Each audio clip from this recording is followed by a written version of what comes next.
Olá pessoal, tudo bem? Eu sou o Luciano Teixeira, editor do site jurídico Lex Legal, e esse é o podcast Inteligência Artificial, a revolução que vai transformar o mundo do trabalho. Se você ainda não conhece Lex Legal, vai lá no nosso portal, o endereço está aqui na tela. Nesta primeira temporada do nosso podcast, vamos explorar como a inteligência artificial está sendo incorporada na gestão e automação de processos. Apesar de recente, essa tecnologia já está revolucionando o dia a dia do setor jurídico, impactando advogados, escritórios de advocacia e até mesmo o funcionamento dos tribunais. O tema do episódio de hoje é o futuro da inteligência artificial e suas implicações éticas. Nosso convidado é o Alexandre Ferreira, pesquisador do laboratório Recode AI da Unicamp, um dos principais centros de pesquisa em inteligência artificial e visão computacional do Brasil. Seu trabalho está focado em áreas como aprendizado de máquina, aplicado à perícia computacional e biometria, computação verde, sistemas adaptáveis e educação. Alexandre, muito obrigado pela sua presença aqui. Primeiro, vamos começar explicando para quem está em casa o que é o Recode AI, assim, como ele foi desenvolvido dentro da Universidade de Campinas. Bom, boa tarde. Obrigado pelo convite, é um prazer estar aqui. O Recode é um laboratório de inteligência artificial dentro do Instituto de Computação da Unicamp, lá em Barão Geraldo, né? A gente comemorou recentemente 15 anos já. O Recode foi fundado pelo professor Anderson Rocha, hoje professor titular, né, e coordenador do laboratório. E a gente desenvolve pesquisas na área de IA em diversas frentes. Uma das principais foi na área forense, mas a gente também tem muita pesquisa na área médica, muita pesquisa na área junto com a indústria, na área de engenharia de âmbito geral. Então, assim, é bem diversificado. Então, a gente está crescendo muito o laboratório, parcerias com empresas, tanto aqui no Brasil, com governos, de fora também. Então, é uma expansão bem grande e aconteceu até bem recente. Pois é, pessoal, a gente estava conversando, eu conversei com ele antes, né, dessa entrevista, ele estava me falando um pouco dos exemplos lá de pesquisas que são feitas, né? Tem pesquisa com várias empresas, Shell, Samsung. A Shell, por exemplo, está desenvolvendo uma maneira de ser mais eficiente na perfuração do pré-sal, é isso? Isso, temos pesquisa com eles na área de exploração do pré-sal aqui no Brasil. E a ideia é usar IA aí, em diversas frentes para deixar mais eficiente, diminuir riscos, tanto para o meio ambiente quanto para riscos humanos. Então, resolver os problemas de engenharia de uma forma que a IA possa auxiliar, né, o operador, o engenheiro nesses problemas, né, encontrar a solução para esses problemas. Tem também com a Samsung, né? Dá para detalhar um pouquinho? Imagino que deve ter confidencialidade aí nessa história. Sim, não pode detalhar muita coisa. Quando envolve empresa, eles são os financiadores. A gente tem... É claro que o projeto, como é pesquisa, tem muita coisa que a gente publica também, mas as publicações sempre são em parceria junto com a empresa. Então, tem uma parte que é confidencial, tem uma parte que vai na publicação. E com a Samsung, a gente tem um projeto grande chamado Viva Bem, desenvolvimento de aplicações para saúde e bem-estar, para o smartwatch da Samsung daí. Então, é desenvolvimento de tecnologias novas.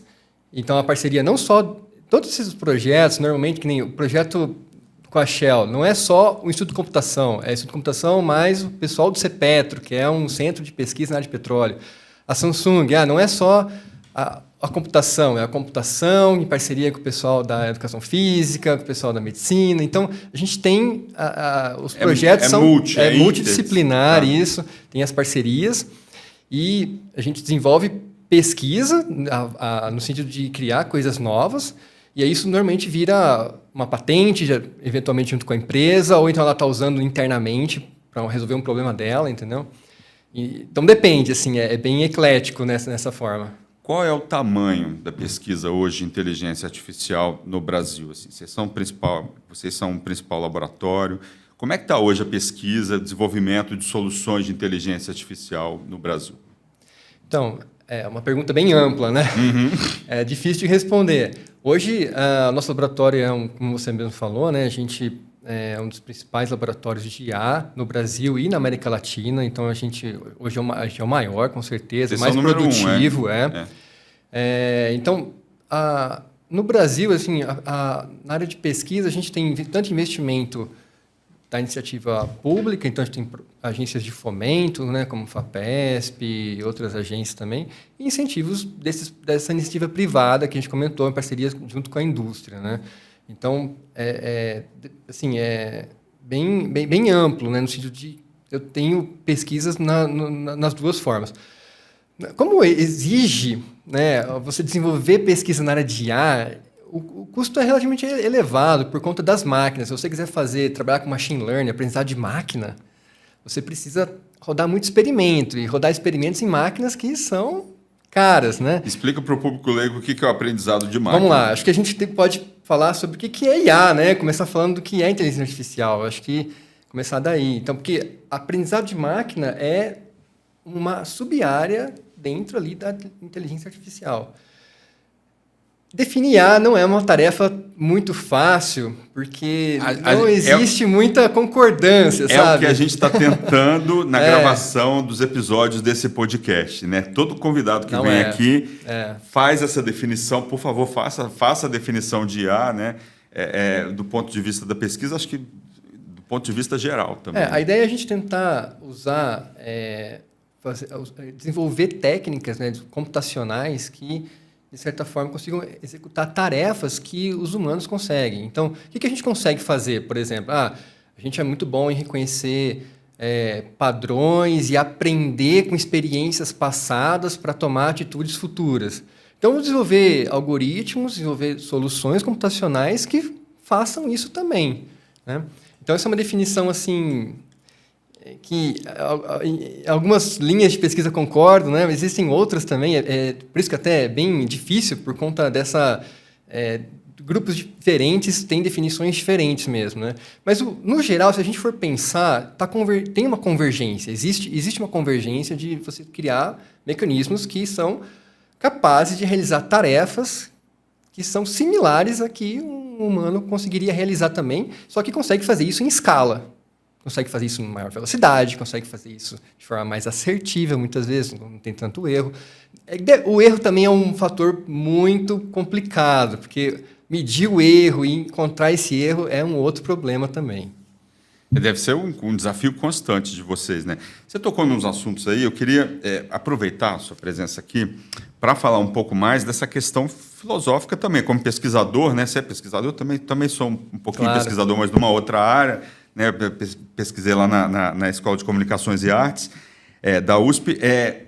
Queria falar um pouco de como que vai ser a IA no futuro próximo. Por exemplo, ela vai ajudar a curar doenças, assim, ela vai auxiliar, por exemplo, o Alzheimer, ela vai medir se você está prestes a ter um ataque cardíaco, né? Você falou de desenvolvimento de sensores aí, por exemplo. O que a IA vai melhorar o bem-estar e a saúde do ser humano no futuro próximo?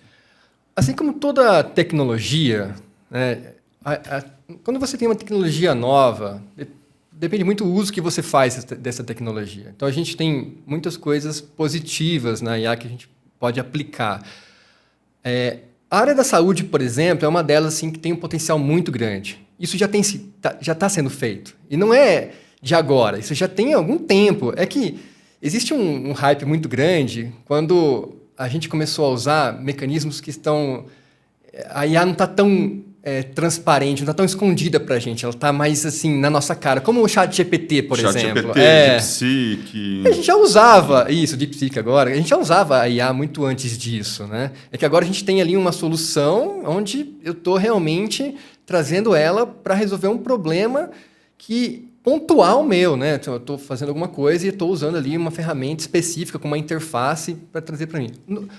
A sua pergunta específica para a área de saúde, né? Então, a gente tem muita pesquisa nessa área. Então, consegue trazer muita coisa. Então, mas nunca é no sentido de substituir ou eu vou colocar uma solução de IA no lugar de um médico ou de um profissional da saúde. Mas sim para auxiliar esses profissionais a eles conseguirem fazer o trabalho deles mais...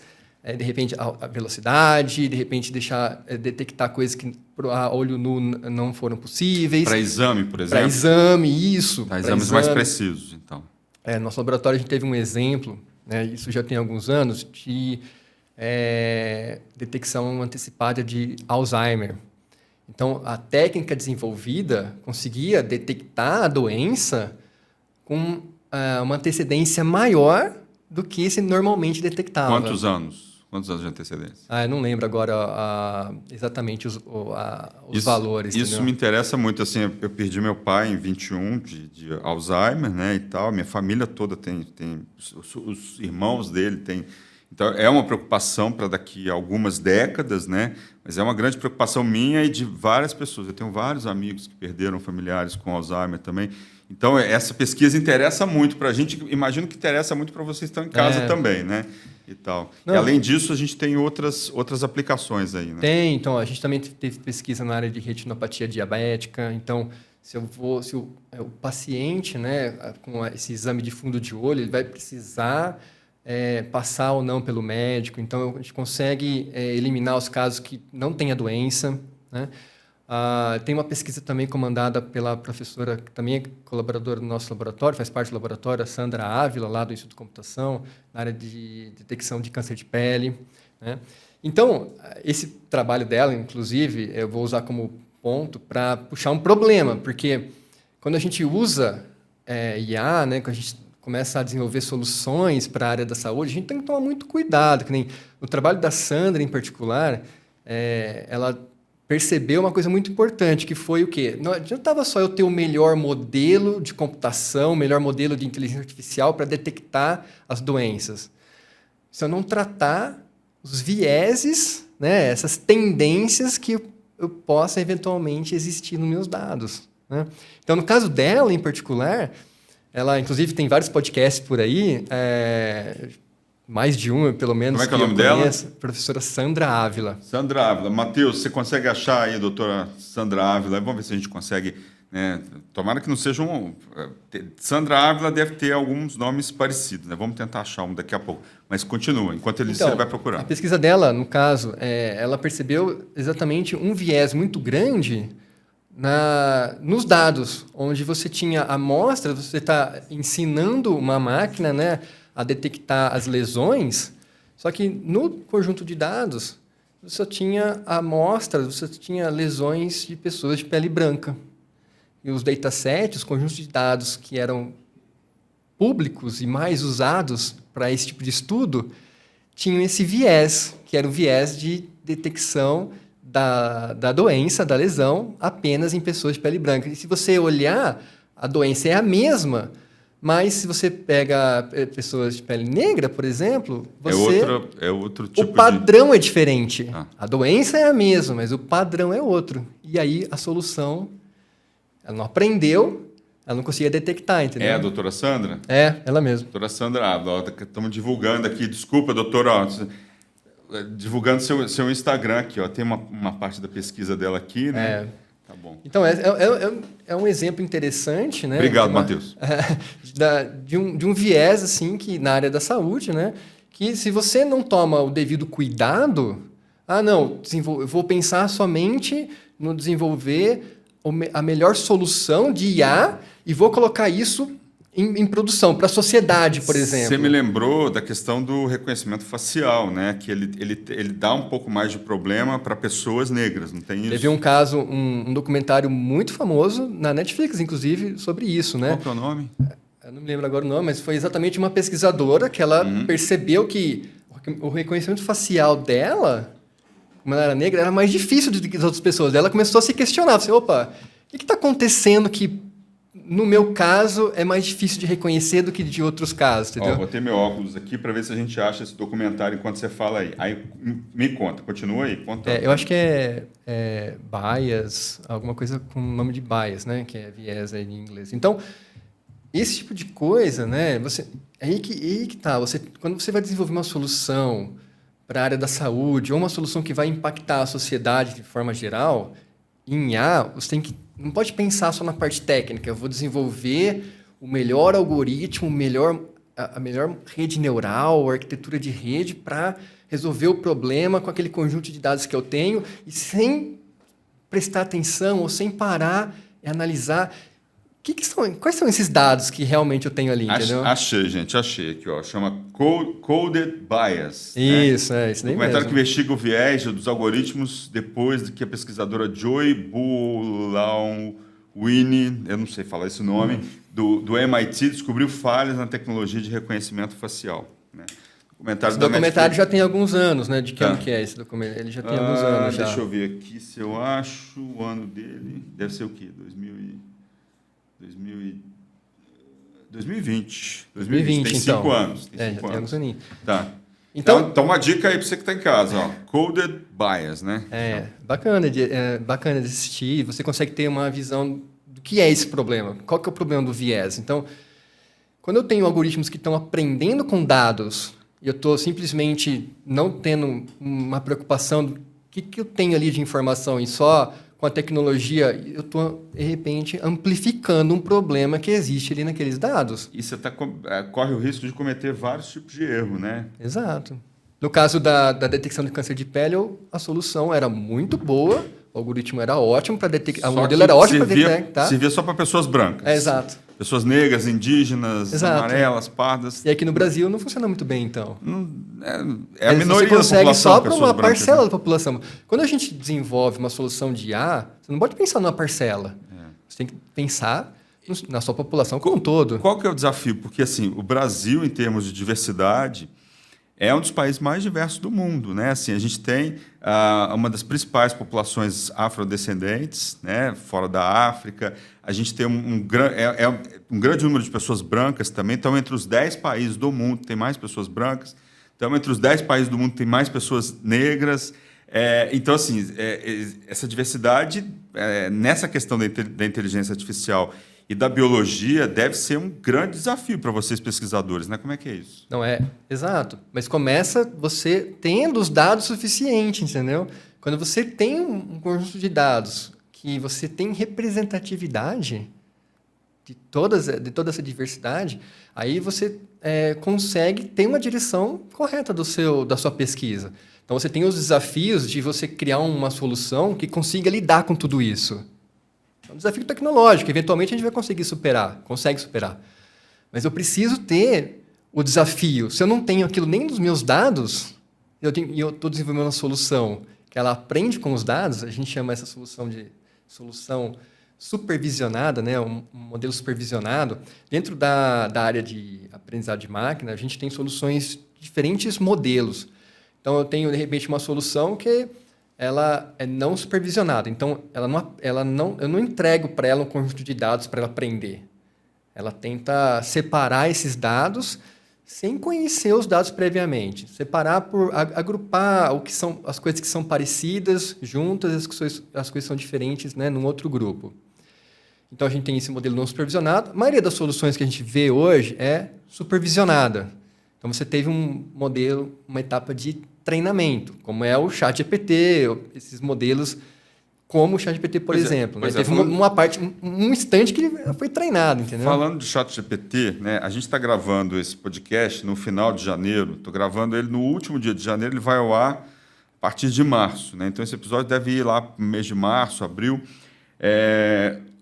Por que o ChatGPT custou bilhões de dólares e o DeepSeek custou 6 milhões, assim? Qual que é a diferença? Como é que faz duas inteligências artificiais com preços tão diversos? Assim? Então, quando você vai criar um modelo de rede neural, você precisa definir o que vai ser essa rede, como é que ela vai funcionar.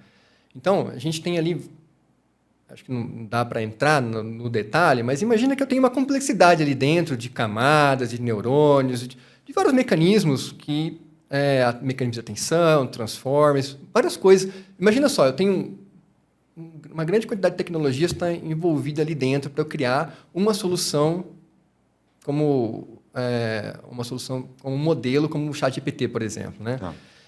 Ele foi criado num tamanho que era necessário para ele se comportar da forma como ele se comporta.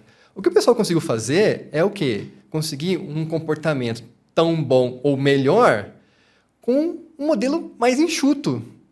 Então, para treinar essa rede, eu preciso de menos poder computacional. Então, esses milhões de dólares que foram gastos, né, se você tem um modelo menor, você gasta menos tempo de máquina para treinar, tempo de processamento. Tempo de processamento é dinheiro, entendeu? Então, porque conforme você vai processando, você vai treinando esse modelo, você tem toda uma computação ali por trás. Quanto maior o modelo, mais computação eu preciso. Tá. Mais cálculos eu preciso. Então é por isso, gente, que você coloca lá no DeepSeek, ele está servidor busy, né? Servidor ocupado, né? Que esses primeiros dias ele teve tanto acesso, né? Que eu, por exemplo, não estou conseguindo acessar nos últimos dias e tal, porque o volume deve ter sido enorme. Brasileiro, então, deve estar... Mas aí não é o treinamento, tá? Então, assim, o DeepSeek em particular, ele teve um modelo menor e também teve uma arquitetura de hardware diferente, mais otimizada. Então, você combinou a parte do software com a parte do hardware. Agora, esse acesso que você não está conseguindo, aí já não é o treinamento. O que é? Pode ser, é difícil saber, mas monte pode ser de gente e simplesmente banda, entendeu? Você tem muita gente tentando acessar e não está dando conta. É o que aconteceu nesses primeiros dias. Exato. Vou te fazer uma pergunta aqui, filosófica aqui, né? Muito se fala aí sobre a IA superando a inteligência humana, né?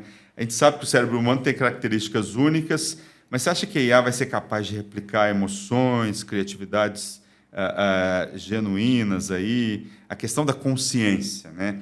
Onde é que a gente vai chegar com essa questão da... Porque eu estava conversando outro dia com um convidado, ele estava falando da questão a IA, ela tenta imitar a lógica humana, né? Uma cognição, algo assim, né? A IA vai chegar a ter uma consciência humana aí no futuro? Dá para a gente saber disso, assim, ou ainda é muito precoce? Tem duas linhas de raciocínio ali sobre isso, tá? A gente acredita que não tem como chegar. Não tem como. Não, nessa IA que a gente conhece... Pode ser que amanhã uma outra empresa, um grupo de pesquisa, desenvolva uma IA que seja diferente e, de repente, essa IA pode chegar. Tá. Mas essa que a gente conhece hoje, não tem como. Tem um livro bastante interessante do Erik Larson, que ele fala O Mito da Superinteligência. Porque Hollywood adora explorar essas histórias de que a máquina vai dominar o ser humano, vai subjugar o ser humano, vai destruir o ser humano. Que assim, pensa só, o que a gente tem hoje, novamente, né, existe alguns grupos de pesquisa que acreditam que sim, com o que a gente já existe, com o que a gente já tem hoje. Mas assim, o nosso laboratório e uma grande parcela da comunidade científica na área de IA, né, inteligência artificial, acredita no que eu estou falando agora, que não. É que a sensação que você tem parece que tem consciência, né? Se você interage com o ChatGPT, por exemplo, estou dando um exemplo do ChatGPT, mas poderia ser qualquer outra solução parecida, né? Eu conheço gente que xinga o ChatGPT. Não então... essa solução. Porque é tão natural, né? Você fala, nossa, parece que eu estou falando com uma outra pessoa realmente, né? Então, indicação de filme. Aquele filme do Joaquim Fênix, Her, né? Ela, né? Você já viu esse filme? Não. Que ele namora uma inteligência artificial. Não tem esse papo agora de namorar a inteligência artificial? Você está sabendo dessa história, não? Já é antigo, já. Já é antigo, já? Tem, mas assim, voltou mais à tona agora. Voltou mais à tona agora, né? Porque você tem essa interação mais natural, né? Então, parece que você está falando com uma outra pessoa. Mas, no fundo, o modelo, ele não tem o entendimento real daquilo que ele está respondendo. Imagina só, que você dá um input para ele, dá uma entrada, ele enxerga aquilo como... A gente chama de prompt isso? Prompt. Como se fosse mas pensa só, uma sequência de palavras, nem vou tratar, sequência de caracteres. Que para a gente, aquilo... Tem uma lógica. Tem uma lógica. Você forma palavras, forma frases, e você tem um entendimento sobre aquilo. E ele está vendo como 1 e 0 lá no computador. Ele está vendo com aquilo como que a gente chama como tokens. Tá. Não, é um conjunto de caracteres, é um subconjunto, pode ser, não necessariamente uma palavra, pode ser alguma parte de uma palavra. E lá no fundo, ele está tentando... Qual que é... É claro que eu estou simplificando assim muito. Porque, gente, esse papo, assim, tá alguém bem leigo, como eu, conversando com um pesquisador do maior laboratório da América Latina, né? Mas, assim, de uma forma muito simplificada, considerando esse conjunto de caracteres, qual seria a melhor resposta? De forma probabilística, de forma estatística. Eu vou, a melhor resposta seria esse outro conjunto aqui. Que para ele não necessariamente tem um significado, mas para a gente tem. Quando a gente lê a resposta, o que ele nos dá como retorno... Parece que tem consciência. Parece que não, foi uma resposta que faz sentido, uma resposta que parece uma outra pessoa poderia responder dessa forma também. Mas como que ele chegou nisso? Né? Qual foi o racional por trás, entendeu? Não está necessariamente entendendo... Exato, não está necessariamente entendendo o que significam aquelas coisas. Novamente, né? É uma simplificação muito grande de tudo. Tem muita coisa ali por trás. Mas a ideia é você, basicamente, é uma coisa... É uma matemática que está te retornando. Ó, o que faz mais sentido, baseado naquilo que eu vi, no que eu aprendi, naquele volume enorme de conjunto de dados para qual eu fui treinado, é essa sequência aqui. Ó. Então, e para a gente faz todo sentido, entendeu? E a gente tem mania de humanizar tudo à nossa volta, né? Então, se aquela resposta faz sentido ali, né? Parece que você está conversando com a máquina mesmo. Conversando. Inclusive, isso é um dos problemas que pode acarretar no mau uso, que aconteceu, em alguns casos, inclusive na área jurídica, onde um advogado, acho que nos Estados Unidos, isso foi repercutivo aqui no Brasil também, em 2023, mas a matéria original acho que é do New York Times, onde um advogado usou o ChatGPT para procurar a jurisprudência. E aí ele deu uma jurisprudência falsa. Ele deu isso já aconteceu aqui também. Ele deu um caso que não existia. Já aconteceu aqui também. E não só isso, aconteceu também, eu vi um caso onde foi usado termos de forma inapropriada. Ele usou termos, né, o ChatGPT, né, a ferramenta, que sei lá que ele foi usado, termos que não eram termos corretos e isso não foi revisado. Simplesmente foi jogado ali no processo. E depois isso foi mais para frente, né, no andar do processo. O advogado passou vergonha. Se eu não me engano, acho que tomou até uma multa por isso, alguma penalidade. Mas isso tem acontecido muito, né? As pessoas usam ali a inteligência, acham que aquela ali é a palavra final, não confere, e aí... Porque acho que tem uma pessoa que é o expert, né? Não, ele não vai me dar uma resposta incorreta. E ele dá, entendeu? Ele dá muita. Que medo, né? Tem que conferir sempre ali, né? Então, eu confiro. Aí é que tá. Eu vou deixar de usar por causa disso? Não. Mas tem um critério. Mas eu tenho que usar com a consciência de que eu tenho que revisar, eu tenho que... Eu não vou colocar ele no meu lugar. Ele vai ser uma ferramenta para me deixar mais produtivo. Eu vou conseguir escrever textos de forma muito mais rápida, eventualmente. Eu consigo resumir, que nem na área jurídica, a gente tem muitos usos benéficos desse tipo de ferramenta. Eu posso usar ela de diversas formas e me ajudar muito. Só que eu não posso colocar de uma forma onde eu não estou supervisionando. Isso que eu não posso fazer, entendeu? Conversando aqui com outras pessoas, assim, durante esse podcast, as gravações não estão acontecendo em ordem cronológica, né? Então, às vezes, eu estou gravando primeiro dia o último episódio, o segundo é o sexto e tal. E a impressão que eu tenho, né, a impressão de leigo, gente, é que a inteligência artificial vai funcionar daqui a alguns anos, ou já está funcionando agora, como se ela... Me corrija se eu estiver errado, tá? E essa é uma visão bem leiga minha. Como se ela fosse uma voz na consciência ali, que você chega e pergunta, né,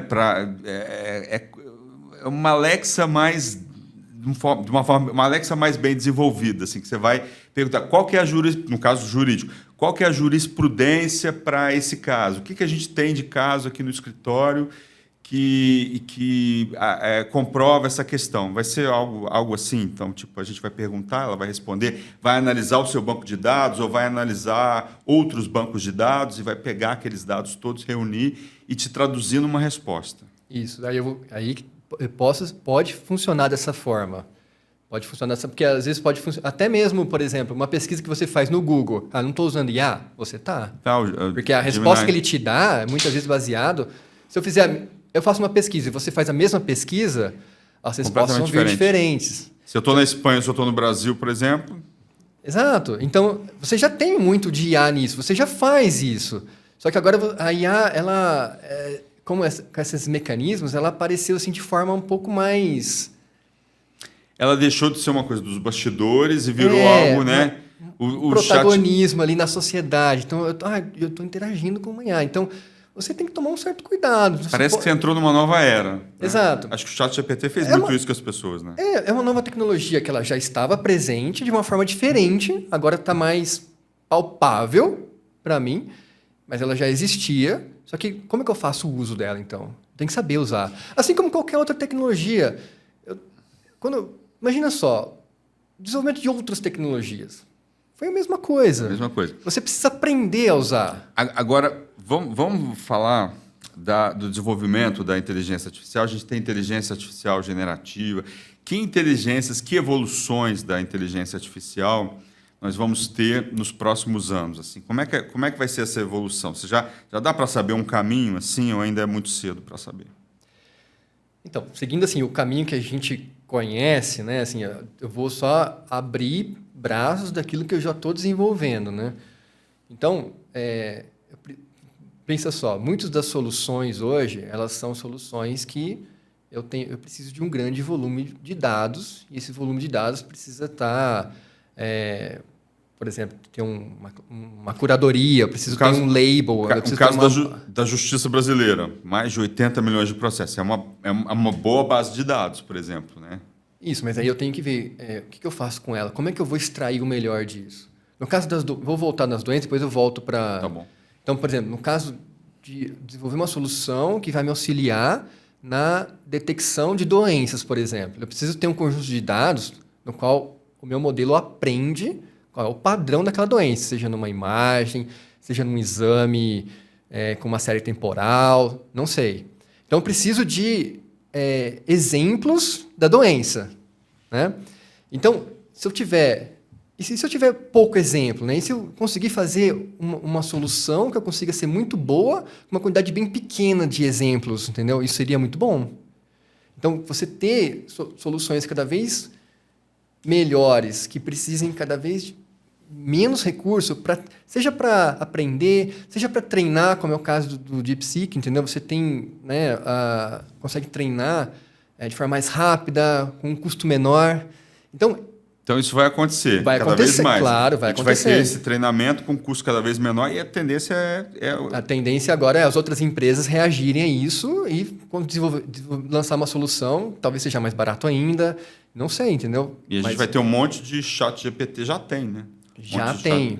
A gente chama de LLM, né? Large Language Models, né? Então, que é a tecnologia por trás do ChatGPT. Então, você tem ali o ChatGPT, mas você tem outras soluções que usam também esses modelos de linguagem que são muito grandes, entendeu?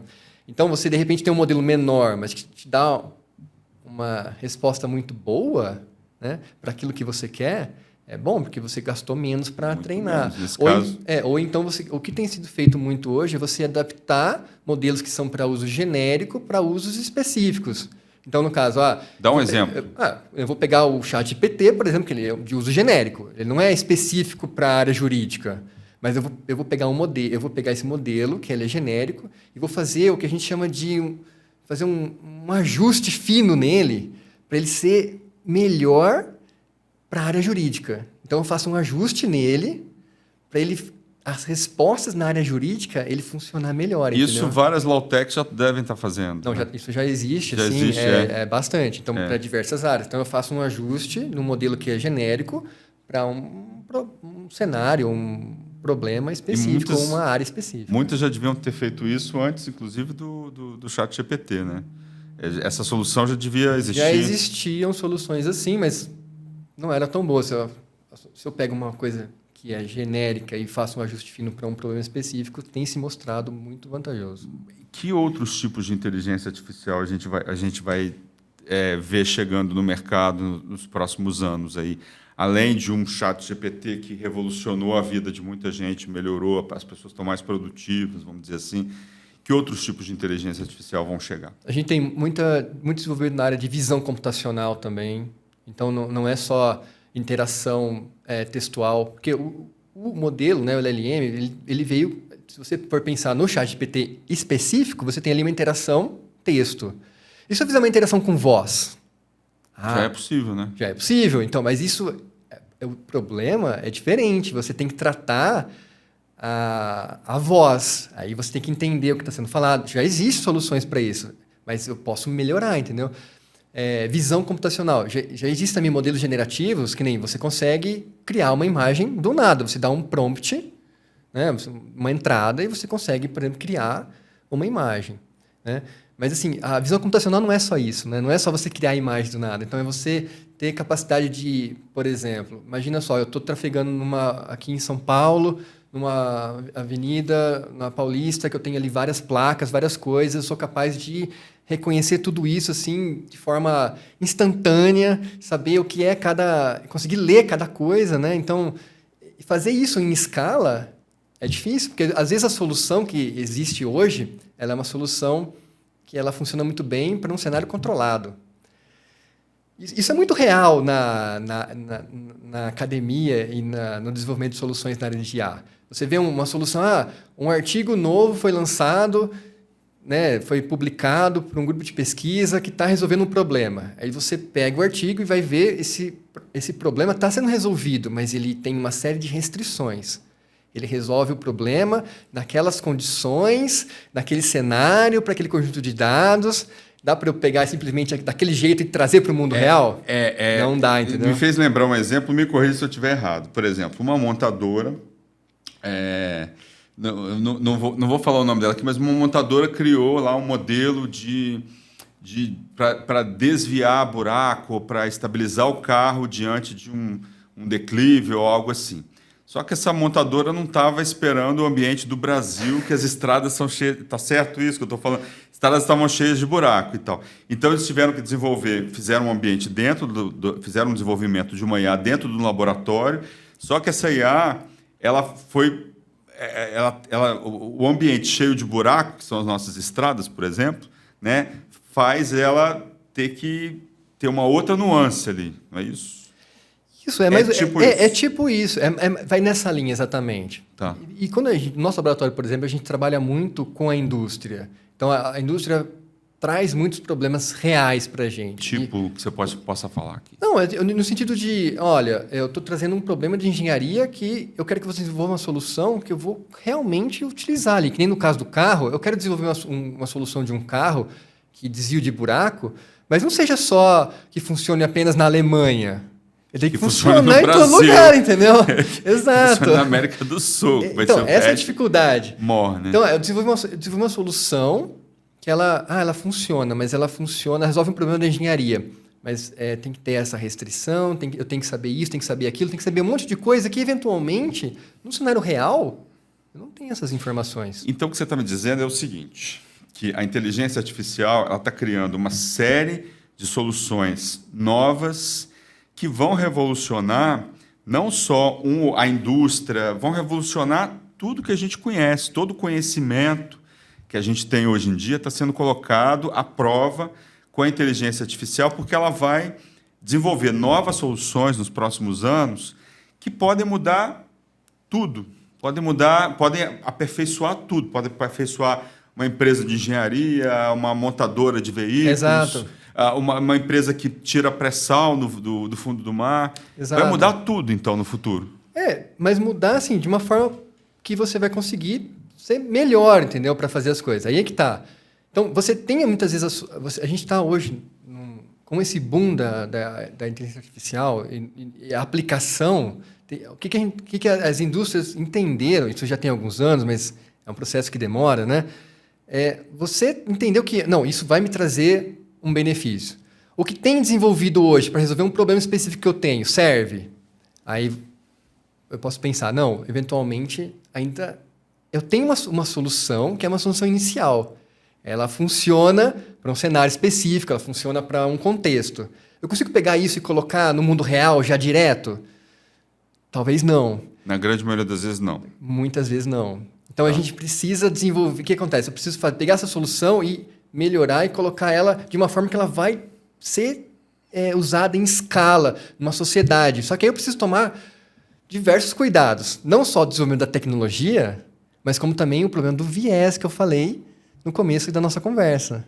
Não é só olhar para a tecnologia em si. Vou desenvolver uma solução que ela é rápida para treinar, ela em tempo, em custo, em tempo, Então, eu consigo fazer a baixo custo, eu consigo fazer em escala, eu consigo colocar isso para milhões de pessoas utilizarem.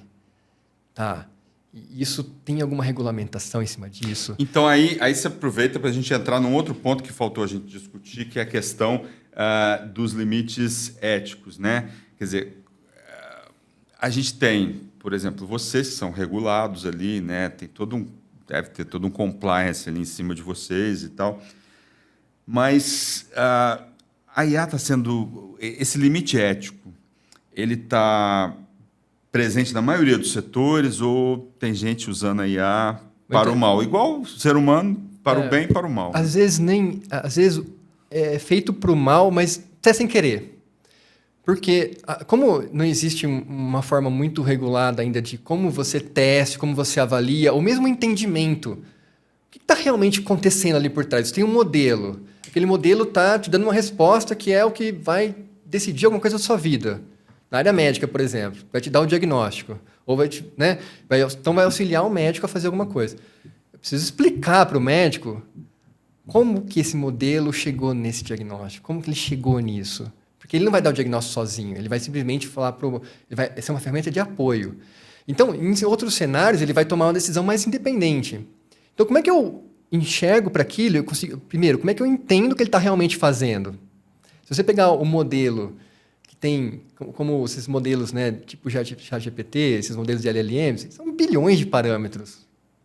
Como é que você vai realmente entender? Ou num caso, num tribunal, por exemplo, a prova de um crime é um vídeo. E esse vídeo é um vídeo falso. Aí você tem que provar que o vídeo é falso. Um deepfake. Um deepfake. Você tem que provar. Então, tem um algoritmo que detecta deepfake. Beleza, esse vídeo é um vídeo falso. Como é que... Eu não posso simplesmente falar, não, esse vídeo é falso. Eu tenho que provar que esse vídeo é falso. Então, como é que eu consigo provar e de uma forma que seja compreensível para pessoas que não são da área? Não adianta eu chegar lá no tribunal, né, e falar, olha, eu vou provar para vocês que ele é falso. E abro um monte de equação matemática que vai realmente mostrar que assim, as equações de como a rede chegou naquele resultado, pronto, é isso. Não, eu não entendi nada que você fez. Isso não me prova nada, porque eu não entendi nada que você falou. Então, eu tenho que ter essa capacidade de explicar também. Né? Então, a partir do momento que eu tenho a capacidade de explicar o meu modelo, por que ele chegou naquela situação, eu consigo entender melhor como que ele fez para chegar nisso, eu consigo colocar limites. Porque muitas vezes, que nem eu falei... Mas só te cortando um pouquinho. Não, fica à vontade. Esse limite vai de acordo com quem está desenvolvendo a IA ali. Se a pessoa não tem um limite ético, ela também vai desenvolver uma IA para o mal, igual já deve ter em vários lugares. Assim. Pode. Então, desenvolvimento de deepfake. Muitas vezes... É uma evolução da IA, né? Não, é IA. Você pegar, por exemplo... Imagina só, num cenário político, onde eu consigo fazer um vídeo de um político fazendo algo que ele não deveria estar fazendo. Aquele vídeo é totalmente falso. Eu usei IA para fazer o vídeo, entendeu? Ok, mas quais são os limites? Aonde é que esse uso não ético pode chegar? Né? Não tem limite. O infinito. Não tem limite. Então é que tá. Por pode isso que a gente levar à precisa destruição, limitar. por exemplo, da espécie humana. Por exemplo, no futuro, se ele não for usado de forma... Pode ajudar a criar um vírus que vai dizimar a humanidade, por exemplo. Isso é perfeitamente possível. Pode. Da mesma forma que pode ajudar a criar uma vacina que vai salvar a humanidade. E já deve ter feito isso um pouco durante a Covid. Que aconteceu com o Covid, né? O tempo recorde de desenvolvimento da vacina foi graças ao uso da IA. Maravilhoso. Maravilhoso. Então, da mesma forma que você pode usar para desenvolver uma vacina em tempo recorde... Você pode criar o vírus. Pode criar o vírus também, entendeu? Tá, eu não estou falando que a Covid foi criada por IA, não. Tá, gente? Não tem nada a ver... Não existe essa afirmação. Não confunda as coisas e tal. Estou só dizendo possíveis casos hipotéticos. Mas o meu ponto aqui você pode ter um cenário onde eu tenho algumas pessoas realmente usando a IA para o mal. Então, o objetivo delas é o mal. Mas eu tenho um cenário também que eu posso ter pessoas que estão tentando fazer o bem, mas pelo mau uso... está gerando mal. Exato. Que é o caso desses vieses. Você acaba pegando um problema que existe nos seus dados, que existe na sociedade, e você põe isso de uma forma automática, põe isso numa solução que vai... agora eu vou distribuir essa solução para o mundo todo, milhões de pessoas. Isso tem um problema, isso tem um viés por trás. Um viés ético, um viés político, não sei.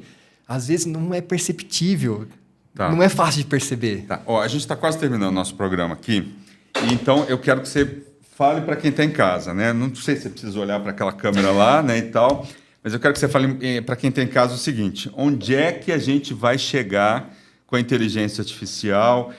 Quem quer estudar, quem quer ser pesquisador como você, entender que não tem esse glamour de Hollywood, não. Assim, é muito trabalho também, né? E onde é que a gente vai chegar com essa? São 2 perguntas para a gente encerrar.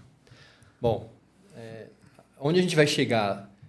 A gente olha a IA de uma forma como uma tecnologia, um mecanismo onde eu vou conseguir ser mais produtivo. Eu vou conseguir produzir muito mais, menos tempo, ser mais assertivo, eu vou conseguir produzir mais, né? Então, isso é uma coisa muito boa, né, nesse sentido. É claro que também tem todos esses problemas que a gente comentou aqui, de usar para o mal, mas aí a gente desenvolve IA para combater esse mal também. Como é que a gente combate? Nosso laboratório faz isso, em forense, né? A gente lida muito com problemas na área de computação forense. Então, eu tenho um deepfake, como é que eu vou combater esse deepfake? Como é que eu vou detectar esse deepfake? É com IA também. IA para detectar o deepfake. Sozinho não é possível fazer. Então, eu vou usar a própria IA para combater esse tipo de problema. Mas é uma tecnologia nova e ela precisa ser regulamentada, a gente está nesse caminho. Talvez precise apressar um pouco mais, porque o uso está sendo já muito grande. Não sei, é difícil de realmente falar. A regulamentação sempre vai chegar depois, né? Sempre chega depois. Mas, assim, a gente precisa dessa regulamentação e a gente precisa dessas coisas. E agora, o conselho para quem quer estudar IA, que acha que é glamouroso ali na história, é muito trabalho, muita relação, né? É muito trabalho, mas é muito legal. Só que você tem que realmente estudar. Então, matemática. Aqueles modelos lindos, maravilhosos, mas o que tem ali por trás? É matemática, é estatística, é cálculo. Então, para você saber, para você desenvolver um modelo novo, para você realmente apoiar, né, a ciência, eu vou desenvolver algo novo, vou melhorar, você tem que saber, você tem que conhecer, você tem que estudar esses modelos. Para estudar esses modelos, você tem que ter esse background matemático de programação, muita programação, são muitas linhas de código para poder fazer. É claro que hoje tem ferramentas que nos auxiliam e isso enxuga muito, né? Tô pensando a própria IA ajuda a estudar na história. A própria IA. Tá. Então, você está programando, posso usar a IA para desenvolver os meus próprios algoritmos? É claro que pode, deve, porque você consegue programar de forma mais rápida, né? Então, pode usar a IA para estudar todas essas coisas? Usa também, né? Não estou deixando de... Não estou falando que não deve usar, deve, né? Mas tem que estudar. Mas é muito legal, sabe? Assim, é uma área assim, em franco crescimento e muito legal que você trabalha com todas as outras áreas. Então, eu tenho um projeto de pesquisa com a Shell, na área de engenharia, tenho um projeto de pesquisa na área de saúde, com a Samsung, com a área médica. Isso é maravilhoso. Tem a área agronômica. Essa integração das áreas é fantástico. Eu, particularmente, acho fantástico. Alexandre, muito obrigado pelo papo, né? O Alexandre Ferreira, pesquisador sênior lá do Recode AI, pesquisador do Recode AI, que ele gosta, não gosta que fale sênior, mas ele que manda lá, é um dos que manda lá. Ele o professor Anderson, né? Alexandre Ferreira, obrigado por compartilhar a sua visão aí sobre o futuro da inteligência artificial e como ela pode transformar não só o mercado jurídico, mas também o mercado e a nossa vida de uma maneira geral, né? Eu espero que esse episódio tenha ajudado você a entender um pouco de como a inteligência artificial está mudando nossas rotinas e ainda vai mudar muito, muito mais, de um jeito que vai transformar as nossas relações nas próximas décadas. Se você gostou desse episódio, siga nosso podcast e fique por dentro das próximas conversas sobre tecnologia, inovação, o futuro do mercado jurídico. E não só ele. Então, até o próximo episódio. Obrigado, professor, pela presença e obrigado a você que chegou até o final desse podcast.